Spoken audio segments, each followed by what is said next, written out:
हर साल गैर कानूनी तरीके से यूरोप जाने की कोशिश में सैकड़ों अफराद जिंदगी की बाजी हार जाते हैं, लेकिन इसके बावजूद खतरनाक रास्तों से उन ममालिक जाने के ख्वाहिशमंद अफराद की तादाद क्यों बढ़ती जा रही है? डंकी कहते किसे हैं? लोगों को कैसे अगवा कर लिया जाता है और डंकर समंदर के दरमियान खुद कश्ती क्यों डबो देते हैं? आइए जानते हैं इस हवाले से अवार्ड विनिंग डॉक्यूमेंट्री बनाने वाले डायरेक्टर हसन जैदी से। वो जो पानी का रास्ता था, उस पानी के रास्ते को कवर करने के लिए जो इलीगल इमिग्रेंट्स होते हैं, जो डंकर होते हैं, वो एक हवा वाली बोट इस्तेमाल करते हैं। उस बोट की ऐसी सिचुएशन होती है कि वो पानी के दरमियान में जाके ऑलमोस्ट अबाउट टू सिंक होती है कि वो कभी भी डूब सकती है। उसकी सिचुएशन इस तरह की रखी जाती है ताकि कोई भी अगर कोस्टल गार्ड देखे उसको तो वो उसको फौरन रेस्क्यू करने के लिए, और वंस उसको रेस्क्यू कर लेंगे तो ऑटोमेटिकली वो यूनान लेके जाएंगे और वो हो जाएगा। तो उस बोट को स्ट्रेटेजिकली इस तरह का बनाया जाता है कि वो रास्ते के अंदर या तो डूब जाए या वो रास्ते में जाके वो इतना वहाँ पे ऐसी सिचुएशन हो जाए कि उन्हें लगे कि अगर हमने इनको ना बचाया तो ये सब डूब के मर जाएंगे। ऑल ओवर दी वर्ल्ड जितना भी इलीगल इमिग्रेशन का प्रोसीजर है, उसके अंदर ऐसा नहीं होता कि पाकिस्तान से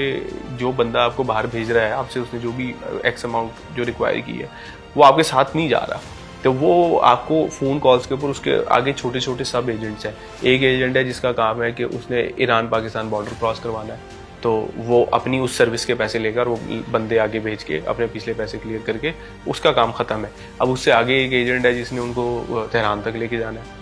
इनलीगली। उससे आगे एक एजेंट है जिसने तेहरान से आगे उनको मौकों की पहाड़ी तक या वो सारे एरियाज क्लियर करवाने ताकि वो तुर्की के अंदर एंटर हो सके। तो हर किसी का ये ऐसा नहीं है कि ये एक बंदा वो सारा कुछ कर रहा होता है, आगे सब एजेंट्स होते हैं और सब एजेंट्स होते हैं जिन्होंने आगे कॉन्ट्रैक्ट के तौर पे उनको वो लोग दे देते हैं और वो लोग क्रॉस करवा के अपनी पेमेंट उससे ले लेते हैं। तो ये एक पूरा बहुत बड़ा ऑर्गेनाइज्ड बिजनेस है जिस तरह से वर्कआउट करता है। डंकी लगाने का जो एक प्रोसीजर है वो तो मैं तो उसे खुदकुशी समझता हूँ। दो लोग जो हैं वो आके गाँव के अंदर बड़ी कोठियाँ बना देते हैं, लेकिन दो तो बड़ी कोठियाँ बन गई लेकिन 20 लोग मरे भी तो हैं। डंकी बेसिकली आपका जो इनिशियली सबसे पहला जो रूट है और पहला जो एंट्री एरिया होता था यूरोप शेंजन स्टेट्स के अंदर वो यूनान होता था। और मोस्टली लोग क्या करते थे, यहाँ से इलीगली ईरान या लीगली ईरान एंटर होते थे, उससे आगे इस्तांबुल तुर्की के अंदर एंटर होके वहाँ से पानी की डंकी लगाते थे मेडिटेरेनियन के थ्रू, और पानी से वो यूनान के अंदर एंटर होते थे, ग्रीस के अंदर, और फिर वहाँ से फिर आगे यूरोप के डिफरेंट जो जितने भी ममालिक हैं उधर स्प्रेड हो जाते थे। सो वो जो पानी का रास्ता था, उस पानी के रास्ते को कवर करने के लिए जो इलीगल इमिग्रेंट्स होते हैं, जो डंकर होते हैं, वो एक हवा वाली बोट इस्तेमाल करते हैं। उस बोट की ऐसी सिचुएशन होती है कि वो पानी के दरमियान में जाके ऑलमोस्ट अबाउट टू सिंक होती है कि वो कभी भी डूब सकती है। उसकी सिचुएशन इस तरह की रखी जाती है ताकि कोई भी अगर कोस्टल गार्ड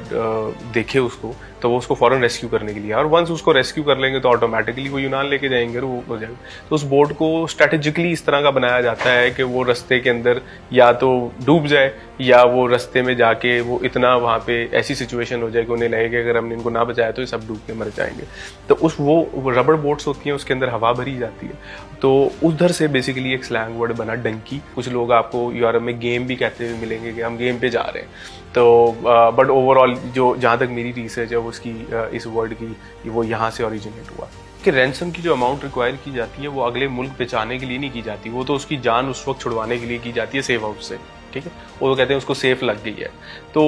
वो दैट्स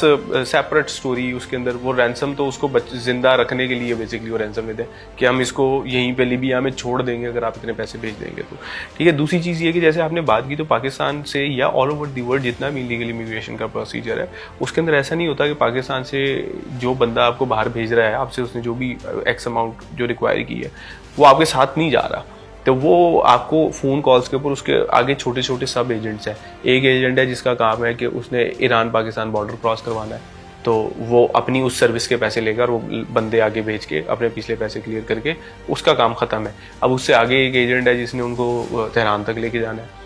इनलीगली। उससे आगे एक एजेंट है जिसने तेहरान से आगे उनको मौकों की पहाड़ी तक या वो सारे एरियाज क्लियर करवाने ताकि वो तुर्की के अंदर एंटर हो सके। तो हर किसी का ये ऐसा नहीं है कि ये एक बंदा वो सारा कुछ कर रहा होता है, आगे सब एजेंट्स होते हैं और सब एजेंट्स होते हैं जिन्होंने आगे कॉन्ट्रैक्ट के तौर पे उनको वो लोग दे देते हैं और वो लोगों को क्रॉस करवा के अपनी पेमेंट उससे ले लेते हैं। तो ये एक पूरा बहुत बड़ा ऑर्गेनाइज्ड बिजनेस है जिस तरह से ये वर्कआउट करता है। तो इसके अंदर आप किसी भी एक बंदे को पकड़ के उसको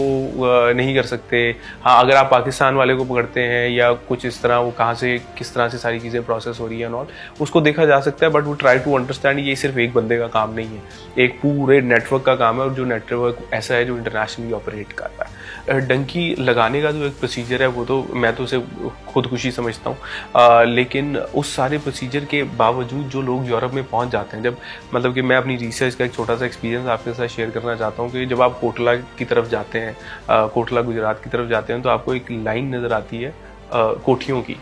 ठीक है। वो लोग हैं जो 90s मिड 90s के अंदर वो यूरोप गए और वो वहाँ पे जाके सेटल हो गए, उन्होंने पीछे अपने घरों की हालतें बेहतर की, बड़े घर बनाए, फैमिलीज़ को वहाँ पे बुला लिया, और वो सारी कोठियाँ खाली हैं। और वो तो सारी वो उन कोठियाँ, वो जो कोठियाँ वहाँ पे बनी हुई हैं, वो उस पूरे गुजरात और उस पिंड की मोटिवेशन है कि हमने भी ये कोठी बनानी है, इसलिए बाहर चलते हैं, ठीक है। सो वो उस टाइम के ऊपर तो सेटलमेंट्स हो गई, वो लोग गए वहाँ पे सेटल हो गए सारा कुछ, लेकिन अब करंट टाइम के अंदर जब ऑल ओवर दी वर्ल्ड एक रिसेशन क्राइसिस चल रहा है, हर कंट्री इतना इमिग्रेंट नहीं ले सकती है, वो सारा कुछ, तो उसके अंदर ये इस तरह की सेटलमेंट बड़ी मुश्किल है। और अगर सेटलमेंट होती भी है, सेटलमेंट हो भी जाती है, तो अगर 100 में से 2 लोग सेटल हो जाते हैं और 2 को देख के अगले 100 रेडी हो जाते हैं, तो वी नीड टू रीथिंक। तो वो 2 लोग जो हैं वो आके अगर घर गांव के अंदर बड़ी कोठियां बना देते हैं, लेकिन ट्राई टू अंडरस्टैंड, दो तो बड़ी कोठियां बन गई, लेकिन 20 लोग मरे भी तो हैं। अदर देन दैट, जब डंकी का जो ओवरऑल इटसेल्फ एक जो प्रोसीजर है वो ऑब्वियसली इज इलीगल। तो इलीगल प्रोसीजर के अंदर आप इंटरनेशनल लैंड के अंदर यू आर नो वन, आपकी कोई आइडेंटिटी नहीं है, आपने अपने पासपोर्ट्स और जो भी आइडेंटिफिकेशन डॉक्यूमेंट्स थे वो तो आपको जो इलीगल इमिग्रेंट था उसने सबसे पहले आपसे वो ख़त्म करवा दिए, जला दिए या गायब कर दिए, क्योंकि अगर आपके पास वो डॉक्यूमेंट्स निकल आए तो you will be deported back to the country, they will know कि यू आर पाकिस्तानी, उनके पास एक एविडेंस आ जाएगा। तो वो तो डॉक्यूमेंट्स आपके पास है ही नहीं, तो you are no one. When you are no one, आपके साथ जो भी हो वो कुछ भी हो सकता है।